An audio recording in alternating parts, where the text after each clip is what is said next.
Now, our next guest started losing her hair when she was just a teenager when she developed alopecia. Fast forward a decade now, Olivia McVeigh used social media to spread awareness around the condition of alopecia. Good morning to you, Olivia. Great to have you with us. Hello. Thanks for having me. Thank you so much for coming in to talk to us about this topic, because it's something that your social media has just blown up in the last while. Can you tell us when you first started to see that you were losing your hair? I started losing my hair when I was about 17, so it's 10 years ago now, and I first noticed my hair thinning. I didn't think there was anything to worry about, and then probably over the next couple of years, I realised I was actually balding, and that's when I started to look down the route of wigs and realised there really wasn't a lot of options out there. There wasn't a lot of knowledge. I didn't know anyone else who was losing their hair, so for me it was really just a journey to try and get to now. And when you're a teenager, because, you know, I speak to women who postpartum, prepartum, all that kind of stuff, hair is all over the place. When you're a teenager and your hair is falling out, that's got to be hard. It is. There's so much that happens at that time in your life. It's such a transformative period and there's so much going on, and you think it's the end of the world. It feels like it's the end of the world, because for me, my hair was my comfort blanket. I loved doing my hairstyles. I loved curling my hair, straightening my hair. So when it fell out, you start to feel like you're losing your identity, especially as a woman. And yeah, when I started wearing wigs, I kind of got that back, and I got the creativity back, and I was able to just feel like me again. Are there different types of alopecia? Yes, so there's loads of different types of alopecia. When I was diagnosed, I actually didn't know that, obviously I still have hair. I didn't even know that was a thing. I didn't know that that was a type of alopecia. So for me, and posting my story online, it's really important to have that representation to show the different types and educate people. Yeah, because you do, like that, like when I'm watching your videos, because it's just so fascinating. It really is. Like the skills you have are unbelievable. But it is because you still have hair. Yep. And you've always had hair for like, some is gone and some is still there. Yes. So what's that like for you? I think now it doesn't affect my life like it used to. Like, it's 10 years. I suppose people maybe come on my page and think, God, she's confident and she doesn't look like it bothers her at all. But it has been a journey. You know, I've gone through loads of different aspects of it, and it's really been an acceptance kind of a journey and just loving me for who I am. Whenever you're growing up in an area, I think you're just outside Dungannon, so I'm sure it's a close-knit community as well. So you decided to put your story out on social media to almost silence it, to get your own version of events out, because I'm sure you had a lot of people spreading stories and talking about what's actually going on. I think I didn't know anyone else my age that wore a wig. I didn't know anybody who wore a wig, and when you lose your hair, you start to feel like you've no control over it because it just happens. And for me, sharing my story was like getting that wee bit of control back and kind of telling my own story my way. Yeah, because there'd be a lot of people in the black community that would be wearing wigs and they're so aware what's going on with their sort of hair, whereas in the white community it can be, you know, different. We wouldn't naturally be wearing wigs all the time. So for you, when you started going online, to be like, Harriet, so this is my hair, now, what was that like?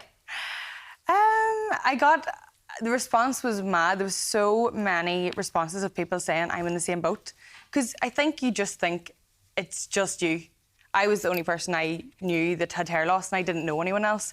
And now it's created a community of people who are in the same boat. And I've met so many other women who wear wigs, and it's just amazing to feel related to. Because a lot of the time I'm the only person in the room that's wearing a wig, you know, so...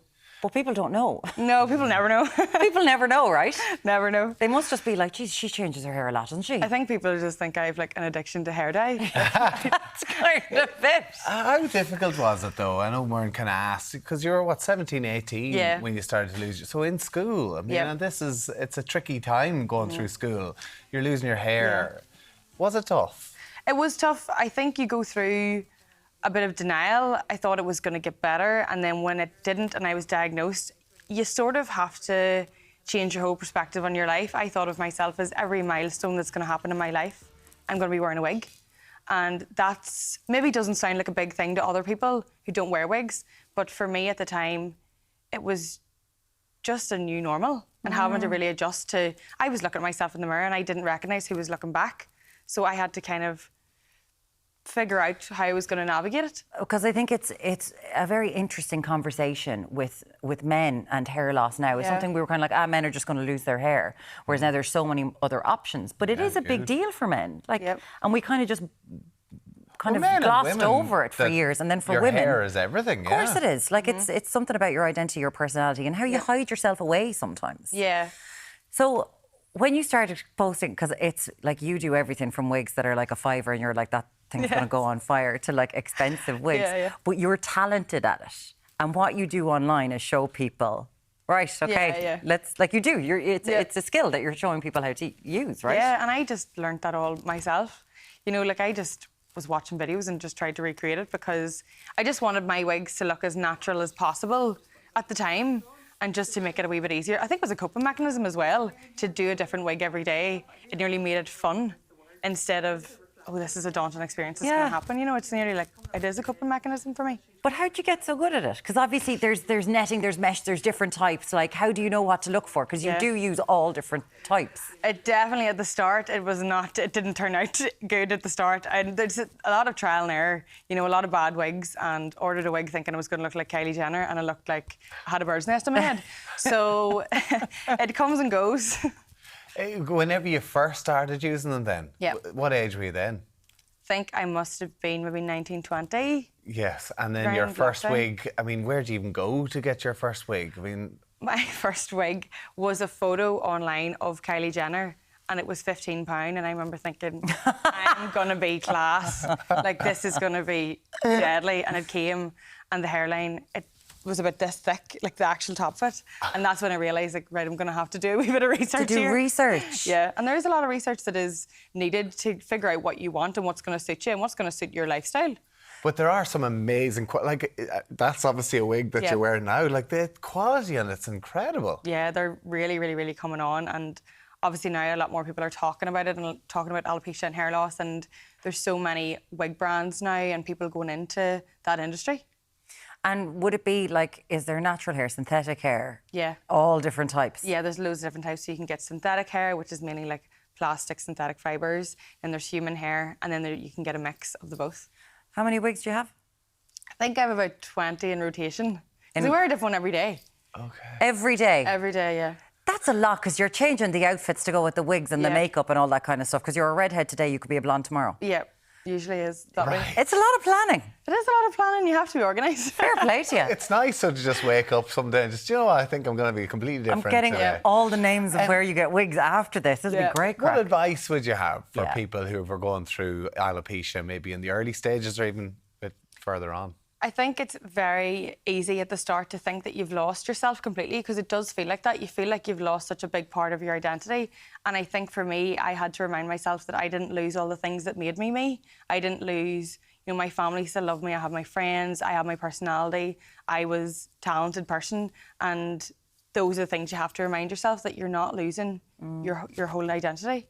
And was there a thing, because obviously, you know, girls being a part of their life, being so young, and how men will react to this, like if you're straight or if you're not straight. Yeah. Like, was that an issue that you were thinking of? I was single at the time, and I remember when I'd maybe like go on dates or get into relationships, I would just tell them, because if anyone had reacted negatively, that would have been a clear sign for me to stay away from them. And you're so open online about it. Yeah. So what would be your top 3 tips for wig, regardless of what age someone is? Because people might have hair loss at any stage in their life for some alopecia reasons, some because their hair is just falling out. Yeah. So what would be what should people be looking out for and doing? I would say just to try and find like maybe a shade or style that suits you. Not everyone, say you're blonde, not every blonde wig is the same. Like you've ashy blondes, warm blondes. So figuring out what you want and what's going to suit your life. And also like trying to find fun with it and trying styles that you wouldn't normally have tried, just to make it feel a wee bit more fun and easier. Yeah. I mean, it's amazing. Good on you for being so open about your journey and to actually just educating people about wigs as well. You were just named in the BBC 100 Women 2024 list. That's pretty incredible. It was pretty incredible, yeah. Along some So, yeah. amazing. It's grand. Do you get a heads up about this, or did someone just text you to say that, here, I've just spotted you? No, they emailed me about 3 weeks before the list came out, and I thought it was a scam email, obviously. Yeah. And when I replied, they were like, no, we've chosen you to be on the list. And then it came out 3 weeks later, and you don't know who else is going to be on the list. Yeah. So whenever it came out, I was like, this is a really big deal. Really big deal. Really big deal. So I'm so happy to be on it, obviously. I'm so proud. But I also feel so proud to represent people with alopecia on that list and people that wear wigs and all of the things that we go through. Because it is the things that you are going, like Giselle Pellico was on this list, Sharon Stone, all these people. You're on this list because there is a community that was underserved and we're feeling isolated. And it's amazing that you've been able to kind of go to the fore about that. It's very cool. Thank you. For anyone who wants, just for hairstyling tips, just look at her videos. She's absolutely incredible. Olivia McVeigh, thank you so much for joining us today. Thank you, Olivia.